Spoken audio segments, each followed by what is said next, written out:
Alors, pour commencer, comment t'es venu l'idée du lapin vert? C'est un petit peu ta marque de signature. Ouais, alors en fait, j'ai commencé par faire des coccinelles dans la rue. Parce que je sortais avec une fille qui adorait les coccinelles. Donc je mettais des petites coccinelles partout où elle passait. Et ensuite, j'ai commencé à faire cette petite bête là, à le coller partout pour avoir quelque chose, une sorte d'avatar à moi quoi. Et donc voilà comme c'est venu. C'est venu comme ça.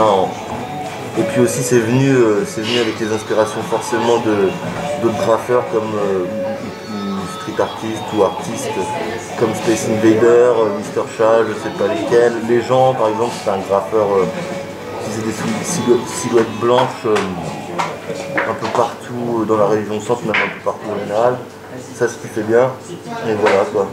Donc forcément les inspirations de bande dessinée, de graffiti, tout ça à mélanger quoi. Et puis le fait d'avoir envie d'avoir une sorte de créature que je puisse diffuser à moi quoi. Voilà. Ok. Ton pseudo, donc qu'est-ce qui t'a inspiré le pseudo de Kikor?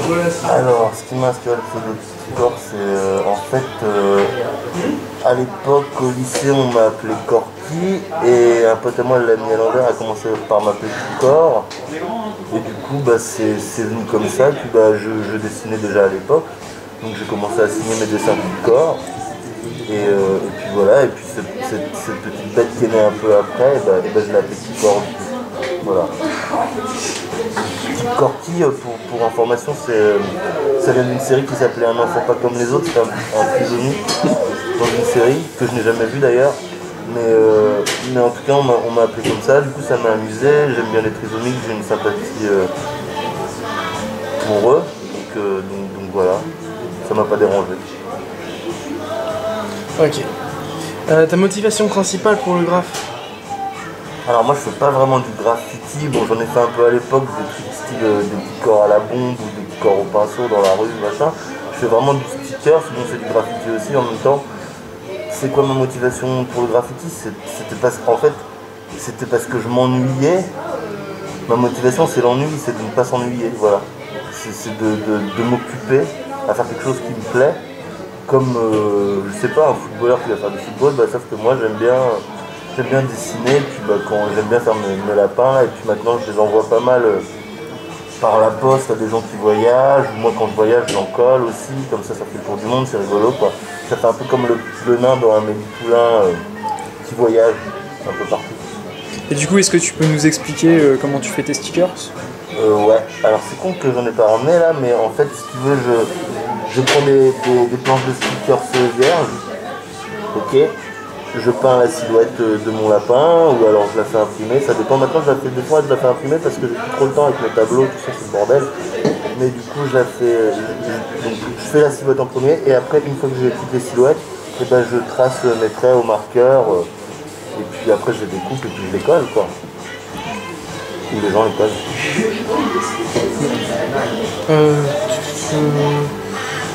Je l'ai déjà posé. Attends, est-ce que je t'ai déjà posé? Est-ce que tu graffes souvent? J'ai posé toi? Non. Non, est-ce que tu graffes souvent en ce moment? Alors, est-ce que je graffe souvent? Là, non, pas trop en ce moment. Je fais des stickers, beaucoup, toujours, j'en fais tout le temps. J'en distribue, j'en colle un peu là parce que j'étais sur Paris en ce moment, donc j'en collais un peu sur Paris. Mais non, c'est ce qui me prend beaucoup de temps maintenant, surtout c'est mes tableaux, parce qu'en fait, des fois, je vais mettre 1-2 mois à faire un tableau et puis faut que je fais que ça, si tu veux. J'ai pas de travail sérieux, je vais pas à l'usine, je bosse pas à Carrefour. Pardon, j'ai fait de la pub à Carrefour. J'aurais dû dire car merde, pardon. En tout cas, non, je fais vraiment beaucoup plus de tableaux maintenant. Mais ça m'arrive quand même de coller mes stickers quand j'en ai dans la poche, quoi. Tu peux nous faire un petit résumé des endroits où t'as graffé, où t'as posé tes stickers principalement? Alors, j'en ai posé beaucoup au Népal, dans les pays de l'Est, en Inde, en Allemagne, en France aussi, dans le sud de la France, à Avignon, à Marseille. À l'époque, à Orléans, j'en étais partout, comme je vous disais. Mais ça, c'est ça il y a 10 ans. Et puis maintenant, j'ai plus trop la motivation pour sortir la nuit à Orléans parce que je connais les rues, enfin je les ai arpentées des dizaines et des dizaines de fois, ouais non, voilà. Et sinon donc voilà, j'ai posé dans tous ces endroits-là et il y a beaucoup d'autres endroits où les gens en ont mis à ma place aussi. Ok. Et est-ce qu'il t'est arrivé une ou deux fois d'aller du côté de la vinaigrerie poser des trucs? Non, pas du tout. Ça t'intéresse pas? Non. Pas du tout. Ok. Je suppose que je connais la réponse, mais je vais quand même poser la question. Ta technique préférée? Ma technique préférée, la levrette. Ah non, pardon. Je sais pas si je vais garder ça. Non, je sais. Non, ma technique préférée, c'est de la peinture sur tableau, de la bande dessinée.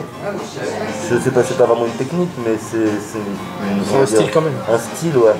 Donc oui, c'est tout ce qui est bande dessinée, illustration, toutes ces choses-là. Moi, le graffiti, j'admire vraiment ça. Hein. Je trouve ça vraiment superbe des fois, mais c'est pas ma première source d'inspiration, on va dire quand même. Ça reste la bande dessinée à la base. Tout ce qui est manga, style Akira, Fluide Glacial, les BD belges, les comics américains, les trucs comme ça. Mais sinon, j'adore quand même le graffiti, mais c'est pas non plus le truc de base, quoi. Voilà. Avant de vouloir faire du graffiti ou de coller mes stickers, moi je voulais devenir dessinateur de BD. Et maintenant, ce que je fais avec mes tableaux, j'ai un peu l'impression de faire cette chose-là, dans le sens où un de mes tableaux, c'est une case de l'aventure de mon lapin, tu vois. Voilà. Tu graffes seul ou est-ce que ça t'arrive de graffer ou de poser tes stickers ou ton street art avec d'autres personnes? Alors à l'époque, quand je commençais à coller des stickers, je commençais vraiment tout seul. À un moment, j'ai rencontré, je sais pas, au bout d'un an et demi que je faisais ce truc-là sur Orléans. Donc ça date de 2005-2004, tu vois. C'est il y a 10 ans. Et j'ai rencontré un mec qui s'appelait Boule à Facettes et qui collait des stickers aussi avec des petites boules à facettes qui sont blaze. Et il taguait aussi pas mal, ça, donc du coup on s'entendait bien et on a commencé à en faire pas mal ensemble. Mais sinon la plupart du temps non, je colle mes stickers tout seul. Ça m'arrivait de faire des belles rencontres dans le graffiti aussi, des gens avec qui j'ai fait des choses et avec d'autres avec qui j'ai jamais rien fait, mais peut-être qu'on fera quelque chose ensemble un jour, je sais pas. Je sais pas, une fresque ou une connerie.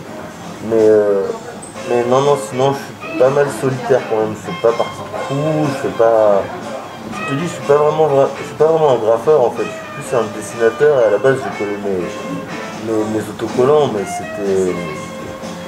c'était pas vraiment du graffiti comme du graffiti à la bombe, ça reste du graffiti parce que c'est le même concept, c'est la même motivation, mais c'est pas vraiment pareil quoi. Enfin bon, je m'en sors. Ça fait environ combien de temps que tu fais du street art en général? Ça fait j'ai commencé ce truc de coller mes stickers dans la rue, c'était en 2005-2004, donc ça fait 10 ans. Ça fait une dizaine d'années que ça existe. Après, quand j'étais petit au collège, je taguais mes noms, mes machins que je m'inventais, mais ça s'arrêtait là, c'était pas vraiment quelque chose de passionnant quoi. Pour moi. D'accord. Est-ce que tu penses continuer toute ta vie? Ouais, je pense, ouais. Tant que je peux, tant que ça m'amuse. Est-ce que tu as déjà eu des problèmes avec la justice par rapport à ce que tu fais dans la rue? Non, alors j'ai déjà eu des problèmes avec les flics. C'est-à-dire que je me suis fait arrêter plusieurs fois. À l'étranger aussi, une fois, je suis commencé à vouloir m'embarquer en Pologne, mais ils m'ont pas embarqué. Du coup, parce que voilà, ça reste des stickers, c'est pas non plus super répréhensible quoi. Au pire, les mecs vont te les confisquer, ils vont te prendre un peu la tête, mais ça va jamais finir au tribunal, ce genre de truc. Mais non, j'ai jamais eu de problème. Le seul problème vraiment grave que j'ai eu avec les flics, c'est une fois au Festival d'Avignon, je posais mes tableaux dans la rue. Et j'ai été victime d'une bavure policière, mais bon, si ça arrive là-dessus, c'est pas non plus super intéressant.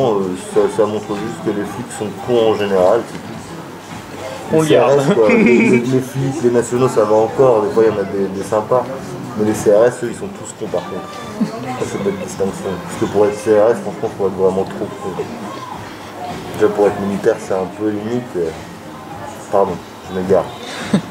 Et ton point de vue sur entre guillemets, l'illégalisation du street art. Qu'est-ce que t'en penses exactement? Alors, mon point de vue sur l'illégalisation du street art. Alors en fait, moi ce que je comprends pas, c'est que les tags et les graffitis vont choquer certaines personnes. Bon, de moins en moins parce que ça commence aussi à être à la mode, mais ça dépend. Pour quelle école, quel style d'école aussi. Mais moi ce que je trouve, en fait, mon point de vue, si tu veux, c'est que la publicité qui est partout dans la rue pour McDonald's, n'importe quelle enseigne, elle est là, on l'accepte tous les jours. On va bouffer de la merde tous les jours. Tous les jours, on voit de la merde devant nous pour qu'on consomme toutes ces choses-là.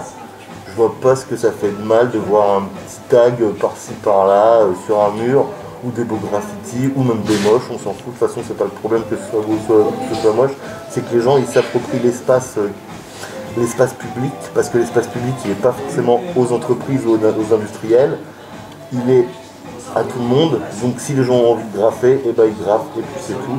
Et voilà, je trouve ça plutôt positif en général, ça montre bien c'est une forme de liberté, voilà, c'est une sorte de liberté qu'on s'octroie. Et voilà, comme dire un gros mot je sais pas, dans un endroit où il faudrait être super poli, où on est un peu comme des animaux, on veut laisser notre trace et puis voilà, c'est tout. Dernière Et question. en même temps, c'est ce que je trouve légitime, c'est que le graffiti a vraiment beaucoup plus le droit d'exister pour moi que toutes ces publicités de merde, quoi. Donc, juste dernière question. Est-ce que tu as des conseils à donner à des gens qui voudraient se lancer dans le street art? Non, pas spécialement, à part le fait d'essayer d'être original, peut-être. Mais c'est même pas un conseil. Je sais pas qui je suis pour conseiller quelqu'un. Je suis pas un conseiller à NPE ou un conseiller à NPE graffiti. Mais ce que je leur conseillerais, en tout cas, c'est de s'amuser et puis de faire ce qu'ils ont. Ça les rend heureux et puis basta, quoi, comme ce que je vous disais tout à l'heure. Voilà le conseil que j'ai donné. Ouais, de vraiment faire ça pour le fun, vraiment s'amuser et de pas s'imposer de barrières. De pas se prendre la tête, pas s'imposer de barrières. Ouais, pas se prendre la tête parce qu'en plus on a beau faire du graffiti, de l'art ou ce que tu veux, ou être président ou être patron, on reste que des petites fourmis sur cette planète, on est de la merde, on est minuscule. Donc faut pas non plus trop se prendre la tête, tu vois. Regarde, moi je me déguise, j'adore les soirées déguisées. Voilà, c'était l'occasion d'en faire une, on est là, on se déguise. Ok. Merci. C'est tout. Ouais.